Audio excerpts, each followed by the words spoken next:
que pongan oído a lo que yo les voy a compartir. Hermano, tómenlo esto, porque de esto va a depender cuando desde la próxima semana empecemos a estudiar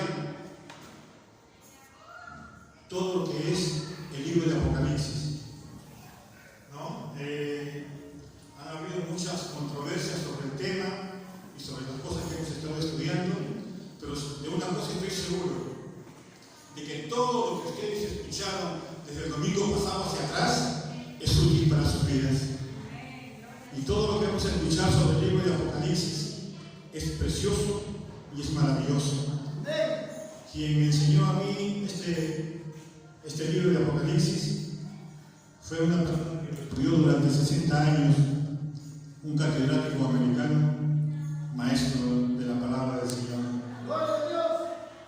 Y gracias a Dios guardé todos sus apuntes y hoy por hoy no solamente no son útiles para mí, sino para toda la iglesia. Y de eso yo me agrado, de que Dios me dio en un tiempo para que yo pueda estudiar y pueda prepararme. Es importante que todos estudiemos y que todos nos preparemos. Bien. Vamos primeramente, quiero que absolutamente ustedes escuchen y si pueden apuntar los textos, lo van a apuntar. Vamos a ver un prefacio bíblico. Dice así, en el nombre del Señor, en el nombre del Padre, del Hijo y del Espíritu Santo, el que tiene oído, oiga. Estamos en los últimos días. Dios no quiere que seamos ignorantes a su palabra, porque mucha gente ha sido enseñada mal. La palabra de Dios da entendimiento a nuestra vida espiritual, no religiosamente. Eso es lo que tenemos que entender claro. La palabra de Dios no nos enseña a una religiosidad. La palabra de Dios más bien nos enseña a vivir en esa libertad para que religiosamente también podamos rendirle servicio y culto al Dios de la gloria. La Biblia en sus 66 libros, Antiguo y Nuevo Testamento, es totalmente un libro de bendición. Dice que el primer libro fue dado para preparar la primera venida de Jesucristo. Jesús dijo, los salmos, las profecías y la ley dan testimonio de él. Estamos hablando del Antiguo Testamento.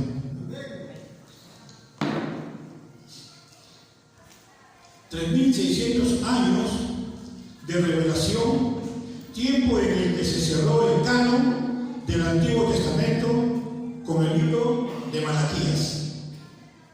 Y 400 años antes de la venida de Cristo se llevó a cabo todo este canon. El Nuevo Testamento tiene varias divisiones y nos presenta la venida de Jesús a la tierra. En los 4 evangelios habla de su manifestación en la tierra. En los evangelios vemos retratos diferentes que pintan a Jesús.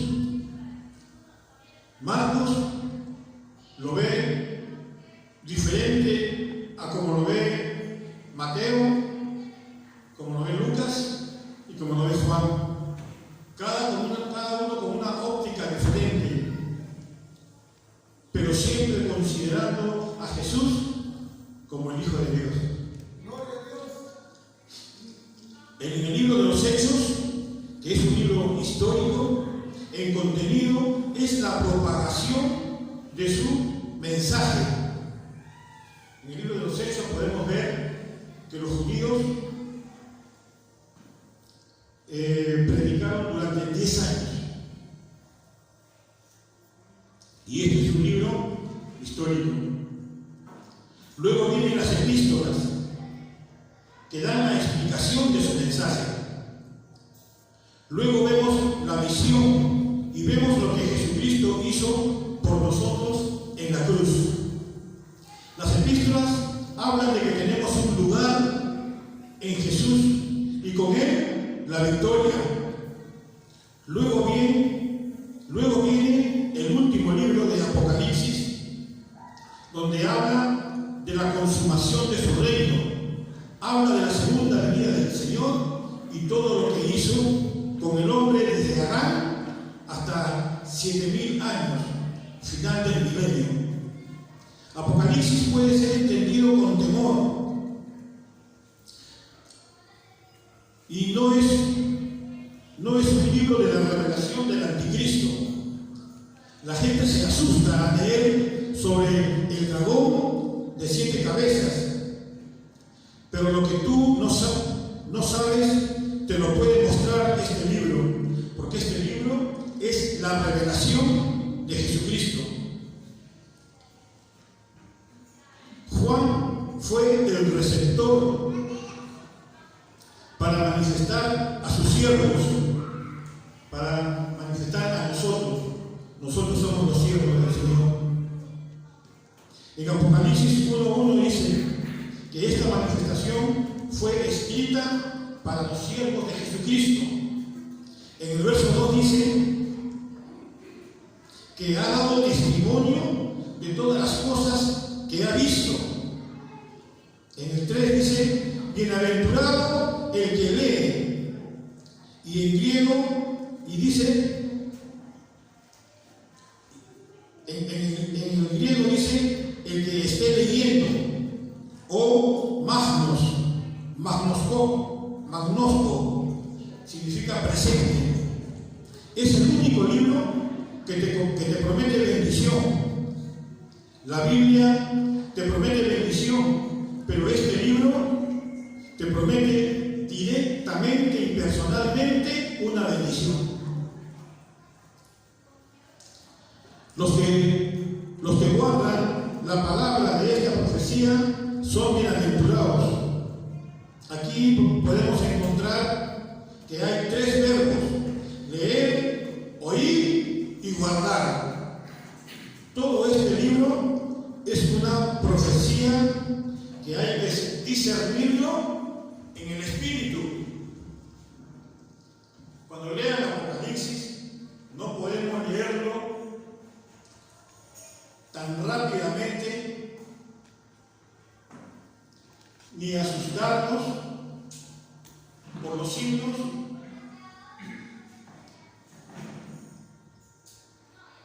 que ustedes puedan encontrar. El testimonio griego Apocalipsis significa revelación, que significa correr, descorrer, descubrir lo que está dentro o está detrás. Manifiesta el testimonio, la declaración y el decir de algo que no conocemos.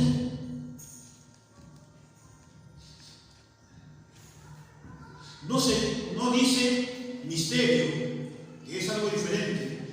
Misterio es algo que no podemos entender. Acá hay muchas palabras que se abren y que se juntan, pero siempre nos van a dar a conocer algo. El tiempo está cerca. Ahí está hablando del tiempo del fin. El Espíritu Santo está en ti y en mí, y nos hará conocer las cosas que aún han de venir. Aquí nos vamos a encontrar con mucha simbología y mucho lenguaje figurado, que a la hora de leer muchas veces es un problema para nosotros, pero en el transcurso de estas prédicas vamos a ir revelando, corriendo, descubriendo cuáles son el significado de esos símbolos. Tenemos que encontrar el sentido figurado, lo que está detrás del disfraz o el recurso literario. Tenemos que emplear la hermenéutica, que es la correcta interpretación de la palabra. Por eso que los que están estudiando los días jueves, que ya hemos estudiado lo que es hermenéutica, se les va a hacer más fácil. La tercera parte de la Biblia es la profecía. Y hay libros poéticos. Y es el arte de interpretar reglas que tenemos que usar. Esto adorna y enriquece la palabra. Porque es muy precioso y es muy lindo leer un tema bíblico cuando encontramos algo que nos levanta, que nos exalta y que nos hace ver sin temor las cosas que Dios algún día pondrá delante de nosotros. Por eso yo les decía que estoy alegre. Y esa alegría quiero contagiarles a ustedes. Porque siguiendo esta lectura se van a dar cuenta de algunas cosas que no conocían. Hay una hermenéutica general, pero también hay una especial. En el lenguaje figurado nos encontramos con alegorías que han dañado a la iglesia. Por ejemplo, se dice: me quemé las pestañas estudiando. Esto no significa que el hecho no va a ocurrir. Cuando decimos que nos hemos quemado las pestañas, no estamos diciendo que realmente hemos agarrado fuego y que nos hemos quemado las pestañas, sino que tenemos que entenderle el significado verdadero que le queremos dar de acuerdo a la lectura. Y esto significa que nos hemos amanecido, que hemos pasado tiempo leyendo y estudiando. Eso significa me he quemado las pestañas.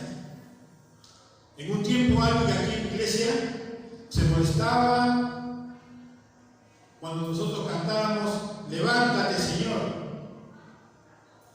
Y la persona me preguntaba y me decía, ¿acaso el Señor está sentado para que se levante? Y el significado de la palabra levántate del Señor en ese contexto nos decía que lo que tenía que el Señor era tomar una actitud del Señor, tomar una acción. Es cuando decimos acá en el país, en la ciudad fulana de tal, se ha levantado en armas. ¿No? No estamos diciendo que estaban sentados y que hayan agarrado su arma y se han levantado, sino que hayan agarrado sus armas y van a tomar una actitud. Y muchas palabras como esas van a encontrar en el libro de Apocalipsis, pero ya más o menos tienen ustedes una referencia cómo van a intervenir. Porque la escritura se interpreta literalmente. Cuando el sentido de la escritura tiene sentido, no debemos buscar otro sentido.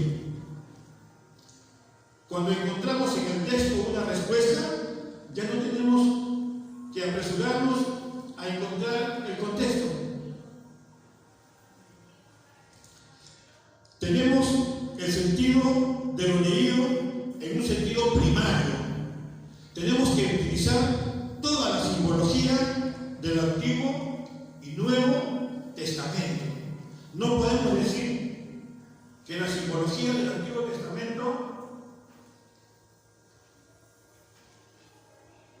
ya no nos sirve. Sí nos sirve. Toda la simbología del Antiguo y del Nuevo Testamento, cuando leamos Apocalipsis, vamos a ir entendiendo que tienen relación. Si queremos ser positivos, tendríamos que decir, seremos de provecho a gentiles. En 1 Corintios 10:32, yo le voy a pedir al hermano Pablo que lea 1 Corintios 10:32.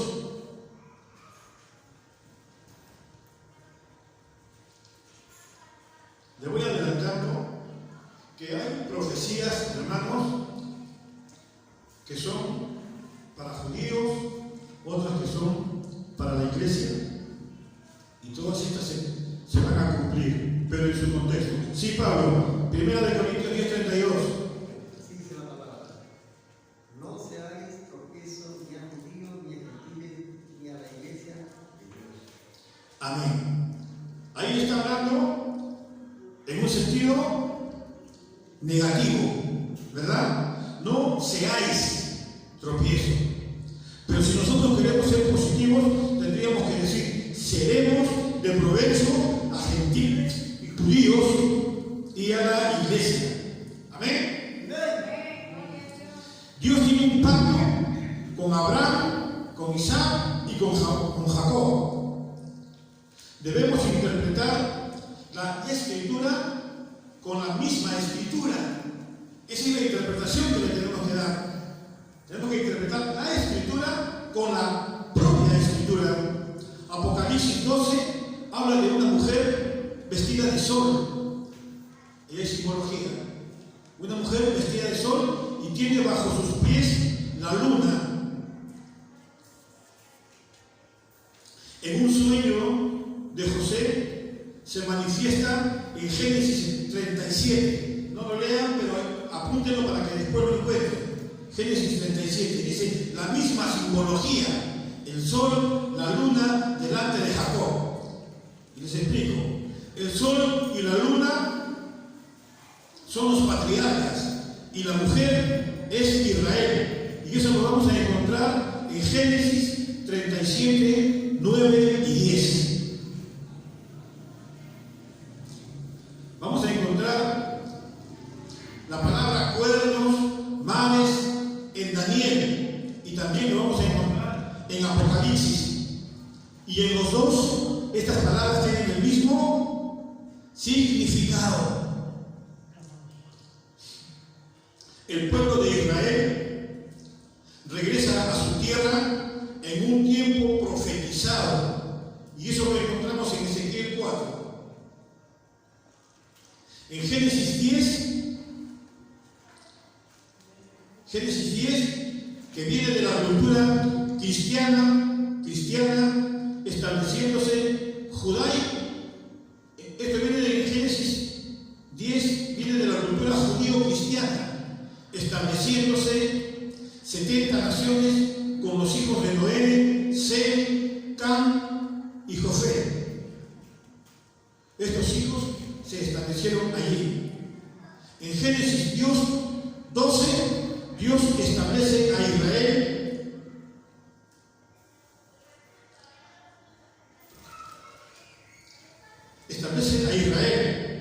pero no establece a la iglesia, establece a Israel. ¿Y saben qué? La iglesia no es Israel.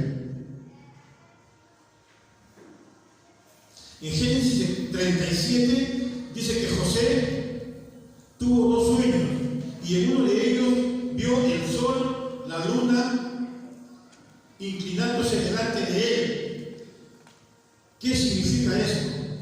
Jacob, llamado Israel, el sol, la luna y las estrellas arrodillándose delante de ti. Y el papá pregunta: ¿acaso yo, tu mamá y tus hermanos estaremos así delante de ti? Ahí Jacob mismo dio la interpretación. El sol y la luna y las estrellas conforman a los patriarcas de la nación de Israel. Esto iba a suceder. Pero ya el Señor se lo está mostrando, ¿no?, a José, para que dentro de esta profecía luego se iba a dar. Hermano, aquí Dios divide en tres partes a los hombres. En el libro de Apocalipsis, Dios divide en tres partes a los hombres: judíos, gentiles e iglesia.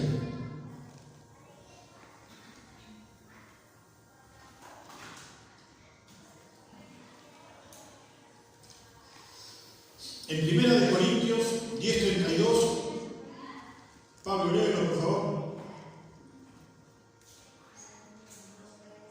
Es la misma.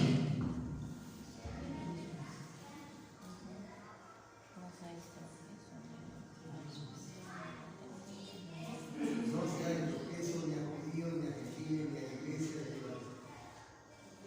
A ver, ¿me entendió algo más claro, Pablo? Léelo fuerte. No seáis tropiezo ni a judíos, ni a gentiles, ni a la iglesia de Dios. Aquí nuevamente expresamos lo mismo y decimos: esta es una expresión negativa. Esto fue escrito en el tiempo de la iglesia. Significa que esta profecía ¿La está dando para quién? Para la iglesia. ¿Y quiénes son la iglesia? Amén.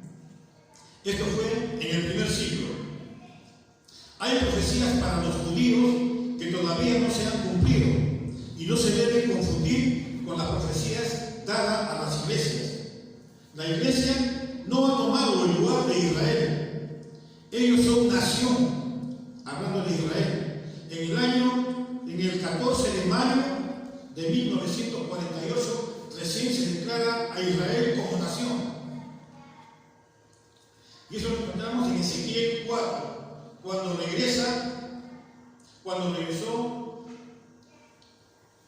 de Israel. Israel regresó a su tierra en una fecha profetizada. La iglesia e Israel son dos cosas separadas. Dios instaló en Génesis 2 el matrimonio. En Génesis 10 estableció el establecimiento de las naciones. Génesis 10 es un documento maravilloso de la cultura judía cristiana. Se conoce como la tabla de las naciones. Hay 70 naciones que surgen después de la confusión de lenguas en Babel. Ahí es donde entran los hijos de Noé y establecen las 70 naciones. En Génesis 12 dice llamamiento de Abraham. Dios establece la nación de Israel y luego de 2000 años Dios establece la iglesia. Dios está operando en este tiempo por medio de la iglesia, pero no ha dejado de restaurar a Israel. Sabemos que Israel es la tierra prometida, la niña de los ojos de Dios. La iglesia judaizante dice que debemos usar el zafar.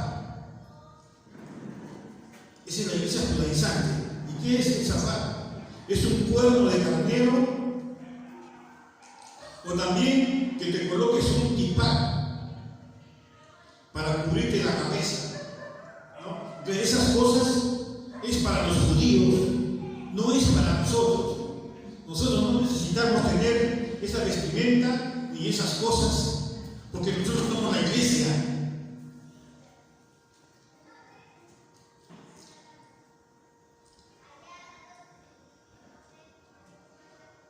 Ahora, si no eres judío y no estás en una iglesia, eres gentil. Pero si te arrepientes y entregas tu vida a Jesús, dejas de ser gentil y eres parte de la iglesia. Son 3 los grupos que Dios reconoce en la tierra y trata de manera diferente con cada uno de ellos. Dios trata en forma muy diferente con los judíos, con los gentiles y con la iglesia. No podemos creer ni permitamos que nos hagan creer que Dios no trata como el gentil.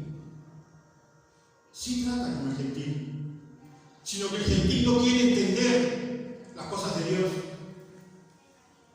Dice que Dios mandó a su Hijo unigénito Jesús para que muera por toda la humanidad, no solamente por la iglesia, también por los judíos, que muera por toda la humanidad. Pero no todos hemos entendido eso.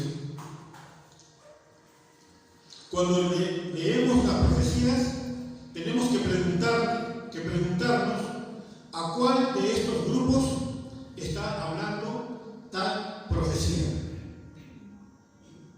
Dios trata al justo diferente que al injusto. Y aquí vamos a poner un ejemplo natural. Ponemos un ejemplo natural.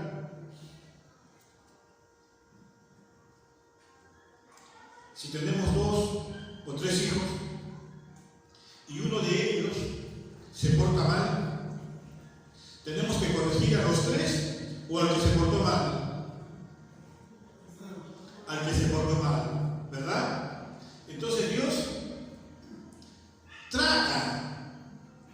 al injusto como al justo, pero hace una división y una separación, no nos trata iguales. Cuando nosotros como pueblo de Dios e iglesia hablamos de bendición, hablamos de lo que Dios nos da por vivir como vivimos. Y el mundo también tiene lo que tiene porque eso es lo que merece. No sé si me dejo entender. Entonces, Dios a la humanidad, en la humanidad trata con todos, pero en forma diferente. Así como nosotros tratamos a nuestros hijos por lo que hace cada uno de ellos y no los juntamos para castigarlos, para llamar la atención por algo que haya hecho uno de ellos. Dios trata, dice, sabemos que el juicio por nuestros pecados ya cayó en la cruz por medio de la remisión o sustitución. Sustitución se le dice en el Antiguo Testamento y remisión en el Nuevo Testamento, pero los dos son lo mismo. Ese es el significado por lo que Jesús murió por nosotros. Ahora la pregunta es, más adelante debemos entender sobre el juicio, ¿no? Sobre el juicio. Dice, el inocente muriendo por el culpable. Antiguamente se hacía con el sacrificio para el perdón de pecados, por medio de animales para pagar por el pecado, pero solamente cubrirlo porque no lo podían quitar. Dice que en ese tiempo gastaron miles y miles de litros de sangre para cubrir los pecados. Pero en nosotros, con Jesús, solamente bastaron 5 litros de sangre para perdón de todo el pecado del mundo. Miren ustedes esta diferencia. Hay una diferencia, ¿no? Antiguamente mataban animales solamente para cubrir el pecado. Viene Jesucristo,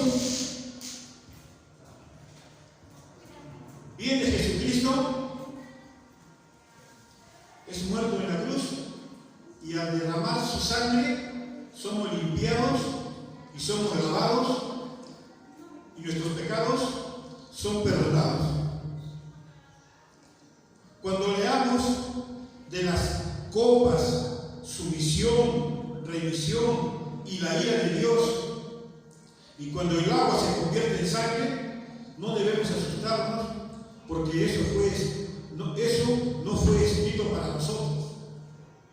Es bueno conocer estas cosas, pero no es para nosotros. Pero sí ocurrirá en este planeta, pero no nos tocará, porque ya en ese tiempo estaremos con Cristo en el reino de los cielos. Estaremos mirando todo lo que pasa en palco principal juntamente con Cristo. Hay muchas profecías que no son para la iglesia. Mateo 24 y 25, no lo busquen, solamente apunten. Mateo 24 y 25. Jesús responde a 3 preguntas judías, que son cosas que iban a ocurrir en el fin de este siglo. No es para la iglesia. En el 24:3 hasta el fin hay una pregunta. Y en el 25 habla sobre las 10 vírgenes.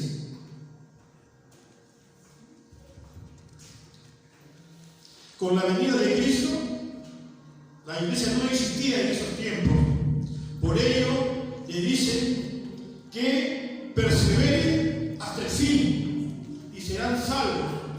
Que no se dejen marcar, porque el anticristo es un farsante que vendrá como oveja.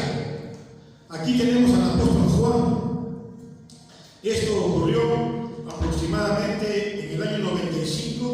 después de Cristo, cuando Juan tenía aproximadamente 95 años de edad. Y dice que Juan fue el discípulo más joven, el único que no fue muerto por su fe. A Juan dicen que lo metieron en una olla con aceite hirviendo y no le pasó nada. Lo llevaron a una isla llamada Perga, era una cárcel. Ahí lo llevaron a Juan.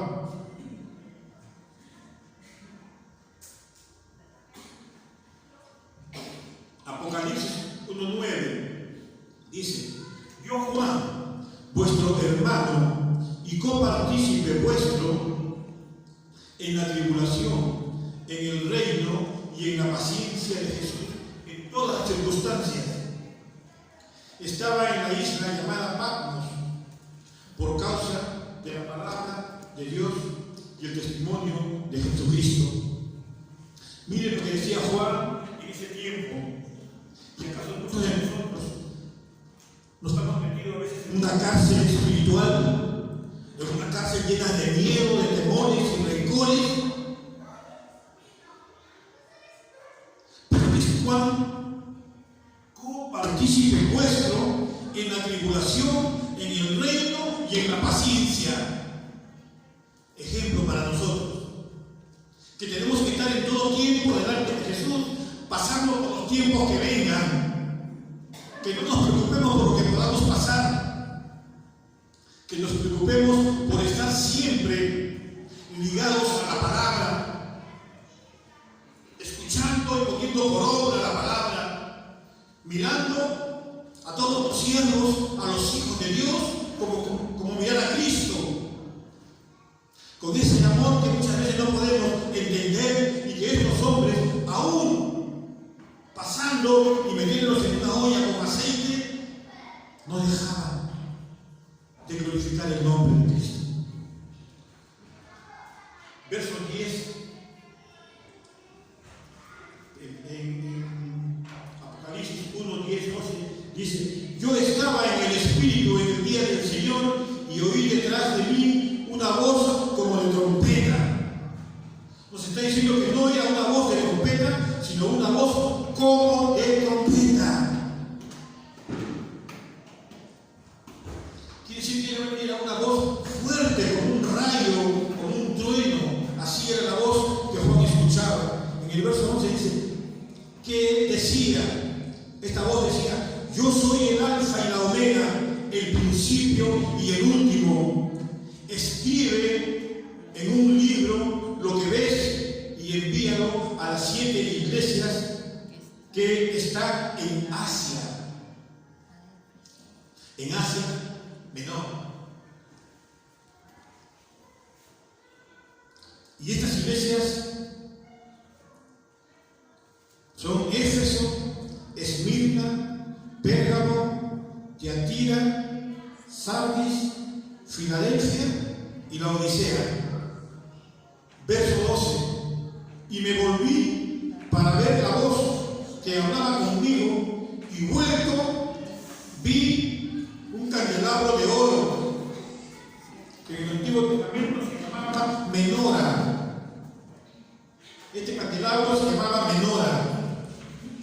Y esos candelabros dicen 7 brazos. Estos candelabros tenían 7 brazos. Y no estaban en el lugar santísimo, sino estaban en el lugar santo. Porque en el lugar santísimo no necesitaban luz, porque ahí estaba la luz reflejada de Cristo. Y estaba en el lugar santo.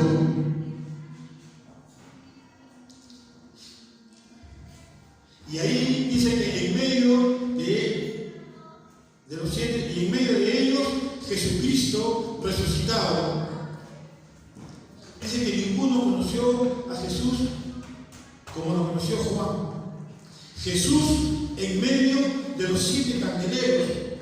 Ahí estaba, dice, ahí divide la historia del Antiguo y el Nuevo Testamento. Ahí es donde divide, en medio de los los 7 candeleros de oro. Ahí es donde termina Malaquías y empieza Mateo después de 2000 años. Jesús dice, aquí la clave está en el verso 19. Dice, las cosas que has visto y las que son y las que han de ser después de estas, lo que pasará después con la iglesia. Ahí está profetizando el Señor para la iglesia. Ahí está profetizando el Señor para nosotros. Entonces, en Apocalipsis, los capítulos 2 y 3 es una profetización de parte del Señor para nosotros, para la iglesia. En el 24 y 25 de Mateo habla a los judíos, los que sucederá en este siglo.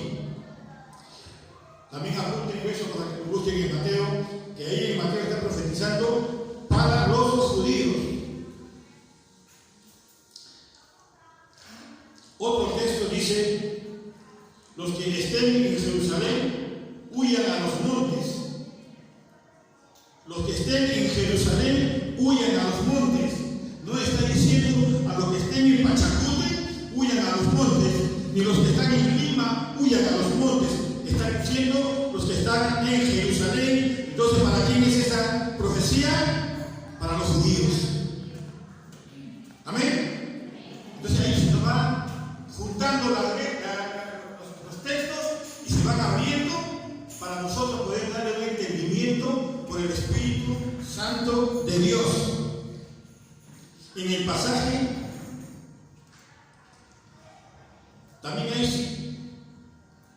hay simbologías donde se refiere al agua, pero en las profecías el agua se refiere a los pueblos y a las naciones.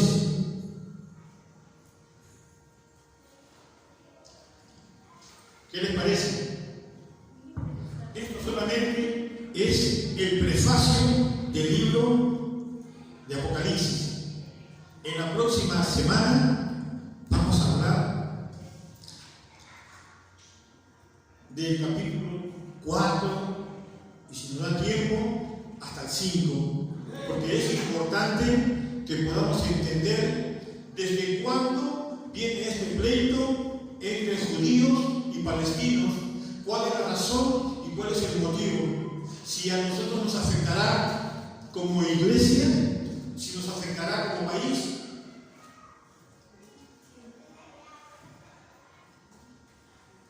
Hemos abierto un capítulo de nuestra iglesia donde por medio del libro de Apocalipsis vamos a recibir mucha revelación. El que tiene oído, oiga. El que quiere estar preparado para la venida del Señor, estudie. El que quiere saber qué va a pasar con cada uno de nosotros, estudie, pregunte, prepárese. Yo no estoy acá porque lo sé todo. Yo no soy el sabedor todo. Soy una persona que me preparé con la palabra de Dios para lo que Dios puso en mí, volcarlo a la iglesia.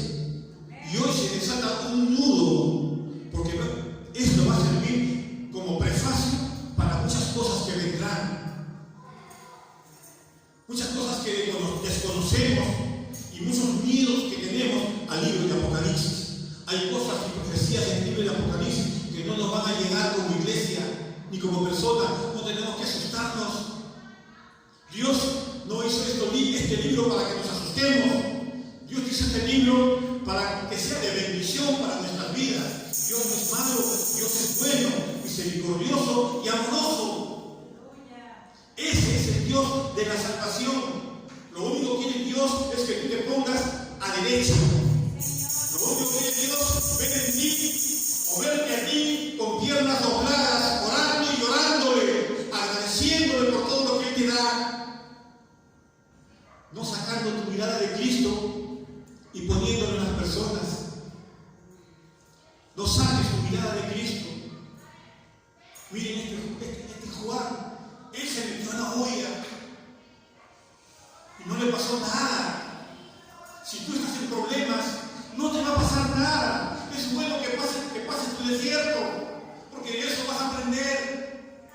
Dios no quiere que te mueras de hambre, porque Él no va a permitirlo. No hay descendencia que mendigue pan. Somos de Cristo. Somos de Cristo. Somos el pueblo redimido por una sangre derramada en una cruz. Por nosotros no se matan animales para remisión de pecados. El Hijo de Dios, el maravilloso Dios Todopoderoso, permitió que 5 litros de sangre de su Hijo fueran suficientes para lavar el pecado de todo el mundo, y nosotros lo hemos entendido. Glorifiquemos el nombre del Señor con un aplauso para su gloria. Bendito y alabado sea el nombre del Señor.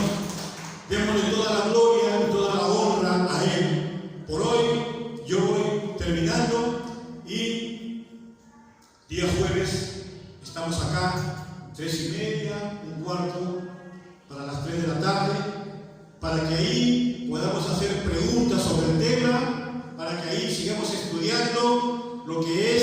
¿Qué estamos estudiando, Pablo? Hermana Rosa. Sanidad del alma. Si tu alma no está sana, ¿cómo vas a entender la profecía de Dios? Dios nos quiere limpios, puros y sin mancha, ¿verdad, la audiencia? Por eso lo estoy estudiando también. Bendito sea el Señor, que está poniendo ese sentir en nosotros. Preparémonos, hermanos, porque los tiempos son difíciles, pero con Cristo somos más. Amén, gloria al Señor. Aleluya.